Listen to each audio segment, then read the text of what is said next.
Hi friends, Nimmi's കുക്കിങ്ങിലേക്ക് എല്ലാവർക്കും സ്വാഗതം. ഇന്ന് ഞാൻ ഉണ്ടാക്കാൻ പോകുന്നത് ഒരു ചമ്മന്തിയാണ്. അത് ഒരു പപ്പട ചമ്മന്തിയാണ് ഉണ്ടാക്കുന്നത്. വളരെ പെട്ടെന്ന് ഉണ്ടാക്കാൻ പറ്റുന്ന ഒരു ചമ്മന്തിയാണ്. അതിനുള്ള ഇൻഗ്രീഡിയൻസ് ആണ് ഇപ്പോൾ ഞാൻ കാണിക്കുന്നത്. ഇപ്പോൾ വെളിച്ചെണ്ണ നന്നായിട്ട് ചൂടായിട്ടുണ്ട്. 4 വറ്റൽമുളകാണ് ഇട്ട് കൊടുക്കുന്നത്. ഇനി അത് മൂത്ത് വരുന്നത് വരെ നമുക്ക് ഇളക്കി കൊടുക്കാം. ഇപ്പോൾ നന്നായിട്ട് മൂത്ത് വന്നിട്ടുണ്ട്. ഇനി അത് പാത്രത്തിലേക്ക് മാറ്റി വെക്കുകയാണ്. ഇനി ഇതിലേക്ക് ചേർക്കുന്നത് ചെറുള്ളിയാണ്. 12 എണ്ണമാണ് ചേർത്തിരിക്കുന്നത്. അത് മൂത്ത് വരുന്നത് വരെ വഴറ്റി കൊടുക്കുക. ഇനി കുറച്ച് കറിവേപ്പിലയാണ് ഇപ്പോൾ ചേർക്കുന്നത്. ഇനി നന്നായിട്ട് അങ്ങോട്ട് മിക്സ് ചെയ്ത് കൊടുക്കുക. ഇനി അതും മാറ്റി വെക്കുകയാണ് മൂത്തതിന് ശേഷം. ഈ ഒരു പപ്പട ചമ്മന്തി ഉണ്ടാക്കാൻ വേണ്ടിയിട്ട് 5 പപ്പടമാണ് വറുത്തെടുത്തിരിക്കുന്നത്. ഇനി മിക്സിയുടെ ജാറിൽ 4 വറ്റൽമുളക് നമ്മൾ വറുത്തെടുത്തില്ലേ, അത് ഇട്ട് കൊടുക്കുക. പിന്നെ കറിവേപ്പിലയും ചെറുള്ളിയും കൂടി അങ്ങോട്ട് ഇട്ട് കൊടുക്കുക.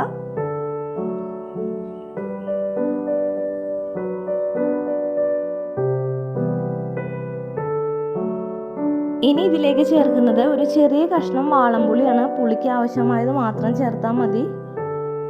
ഇപ്പോൾ നിങ്ങൾ വീഡിയോ കണ്ടുകൊണ്ടിരിക്കുകയായിരിക്കുമല്ലോ. ഇതുവരെയായിട്ടും ചാനൽ സബ്സ്ക്രൈബ് ചെയ്യാത്തവരുണ്ടെങ്കിൽ സബ്സ്ക്രൈബ് ചെയ്തൊന്ന് സപ്പോർട്ട് ചെയ്യണം കേട്ടോ.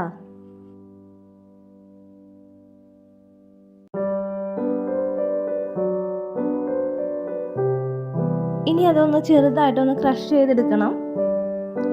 ഇപ്പോൾ മിക്സിയുടെ ജാർ തുറന്നപ്പോൾ ചെറുള്ളിയും വറ്റൽമുളകും കറിവേപ്പിലയൊക്കെ നന്നായിട്ട് പാകത്തിന് അരച്ചെടുത്തിട്ടുണ്ട്. ഇനി നമുക്ക് ഇതിലേക്ക് 5 പപ്പടം നമ്മൾ വറുത്തെടുത്തിരുന്നില്ലേ, അതും കൂടി പൊടിച്ച് ചേർക്കുകയാണ്.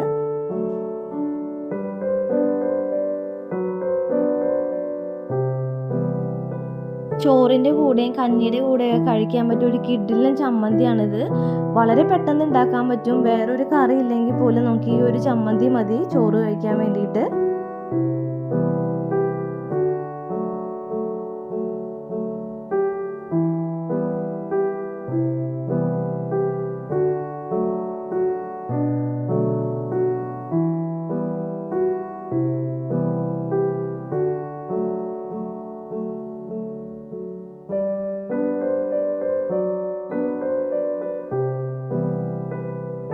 ഇപ്പോൾ 5 പപ്പടം മിക്സിയുടെ ജാറിലേക്ക് ഇട്ട് കഴിഞ്ഞിട്ടുണ്ട്. ഇനി അത് ചെറുതായിട്ടൊന്ന് ക്രഷ് ചെയ്തെടുക്കണം.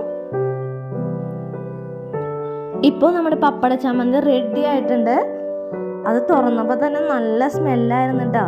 ആ പപ്പടവും മൂപ്പിച്ച ആ ചെറുള്ളിയും കറിവേപ്പിലയും ആ വറ്റൽമുളകൊക്കെ പറയണ്ട.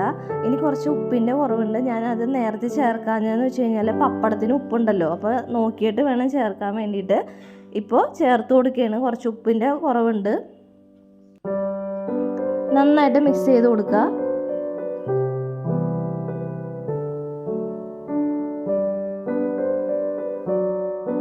ഒരു ടീസ്പൂൺ വെളിച്ചെണ്ണയാണ് ഒഴിച്ചു കൊടുക്കുന്നത്.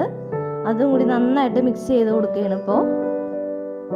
അപ്പോൾ നമ്മുടെ പപ്പട ചമ്മന്തി റെഡി ആയിട്ടുണ്ട്. ചോറിൻ്റെയും കഞ്ഞിക്കൊക്കെ കഴിക്കാൻ പറ്റിയ ഒരു ചമ്മന്തിയാണ്. ഒരു പ്രാവശ്യമെങ്കിലും വീട്ടിലൊന്ന് ട്രൈ ചെയ്ത് നോക്കണം കേട്ടോ.